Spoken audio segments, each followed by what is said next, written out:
Korean War, and then Bob Matsui, and covering really the breadth of Issei, Nisei, Sansei generation in terms of the Japanese American experience. How do we go about redressing a wrong? How do we go about doing that? And I think that the challenge of it was, which was most exciting and most challenging too. Okay, what was Min Yasui's official role in the Well, redress movement? Min's official role in the redress was, he was the chair of the redress committee for the Japanese American Citizens League early on. And basically they worked out of the San Francisco office, the headquarters office, and he worked with John Tateishi, the redress chair. And Min worked extensively, going all over the country and making speeches and going about pursuing getting people to support the whole issue, not only of the commission, but later on the findings of that particular commission.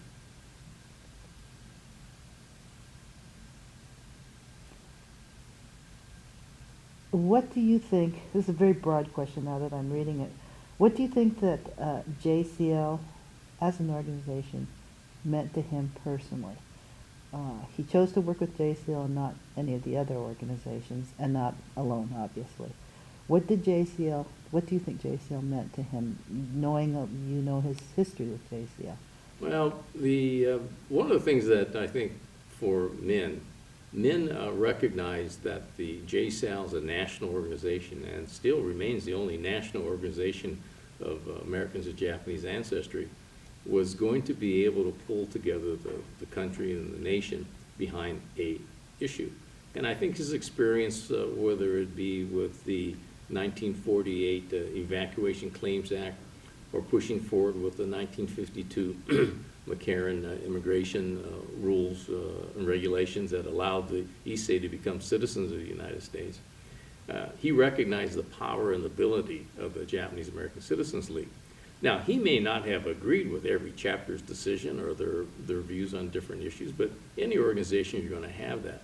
But I think what the JSAL afforded, and Min was able to really get people behind it, is use the force of the organization nationwide to move national legislation and national policy.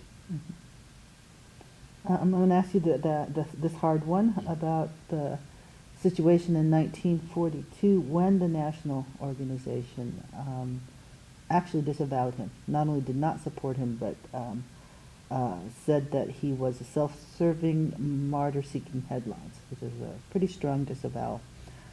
Reflecting back on what you said about you had disagreements with him too, how is it, do you think, that that he continued to work with this organization, that when he was at his lowest point in jail, he continued to work with JCL?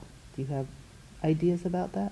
You know, one of the things that you have to give the respect and courage to someone like Min is that he recognized, and at that time, I think anyone that was, quote, out of step with what the national mood happened to be at that time, I know the JCL was looking for people to be voluntarily evacuate, do not create a problem, and at the same time, let's do it peacefully and properly. Well, what Min did was peaceful and proper.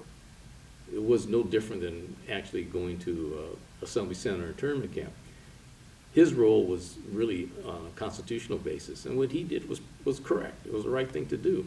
And it's good for Sansei particularly to see people like Min Yasui or Gordon Hirayashi or Fred Korematsu stand up and using the courts to go about try to right or wrong. And in terms of JSAL, and that probably had to do with the leadership, and I'm sure the leadership during that period of time was Mike Masaoka, who over the years, you have two warriors at one point in time really in different sides of a battle coming together later on. And I think the mark of a person is not so much forgiveness, but understanding the role of the person at that time and how they made that decision.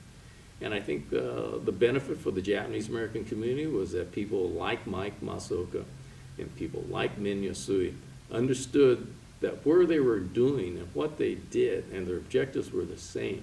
How you get there may have been different. Now, I don't know if I was Min, if I could, quote, forgive the JECL. I mean, that's a pretty strong statement, according to being disavowed. Why can you, or why should you be disavowed for having and exercising your constitutional rights? One of the things and disagreements why I probably have with Min is that I thought about it when Min and I would have disagreements.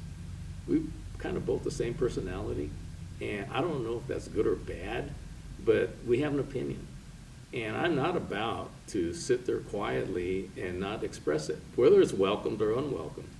And I think in terms of being a Washington representative of the Japanese American Citizens League, if I were to sit on the sidelines and be quiet and not say a statement when it should be said, then I wouldn't be doing what I'm supposed to be doing in my job.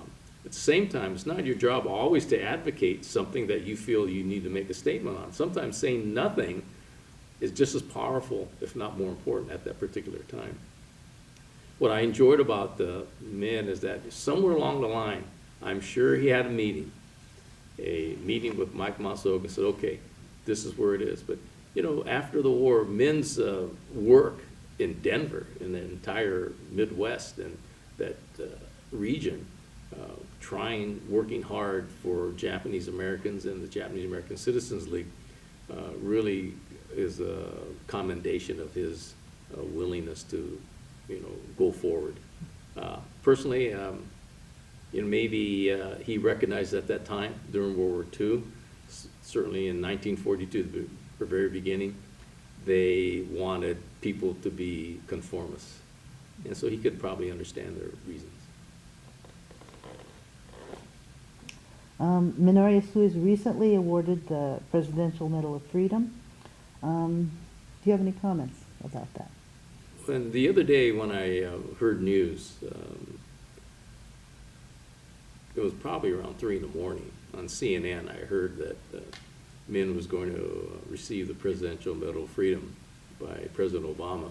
I smiled. And the reason I smiled is not that necessarily Min would be smiling also, but I think what it is that it expressed to me that he lived a life well, and that the things that he believed in came true. And I think for a young sansei, or certainly yonsei and gosei that come up through the Japanese American community, if they could understand and they could feel that, sometimes maybe your entire community may turn your back on you. Maybe your whole country turns their back on you. The Supreme Court doesn't support the Constitution, but you still believe, you're still patriotic, you still serve, you're still loyal, then in time, it gets corrected. And my biggest regret is that Min was not here to be able to receive it personally from President Obama on behalf of the American people. But at the same time, I know Min would not be, he accepted it very humbly. At one point in time, and certain, if he was at that presidential event this past week in Washington, D.C. at the White House, he would be a loss for words. Probably the only time Min would not have something to say, because I think he would be so appreciative and thankful for having the opportunity to be able to make a difference in the way that we look at our country and our government. Okay, is there anything else? I mean, these were my questions that I had prepared. Is there anything else that you'd like to tell us about Min Yasui, your relationship with him, what you feel he means, what does his legacy mean today?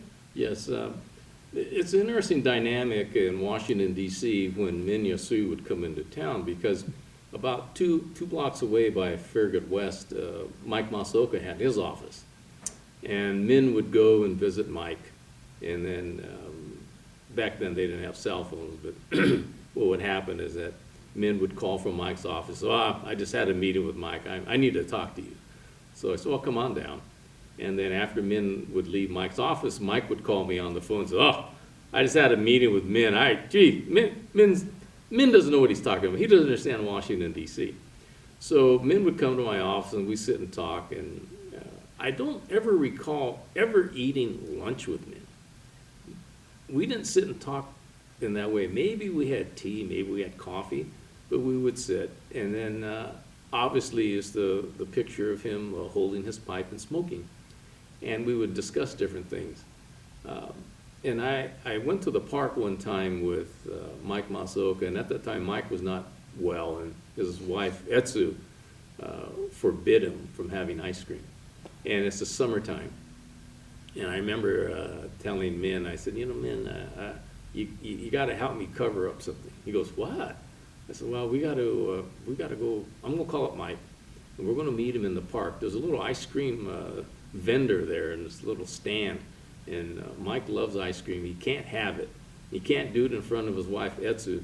So he asked me if I could, meet him out there.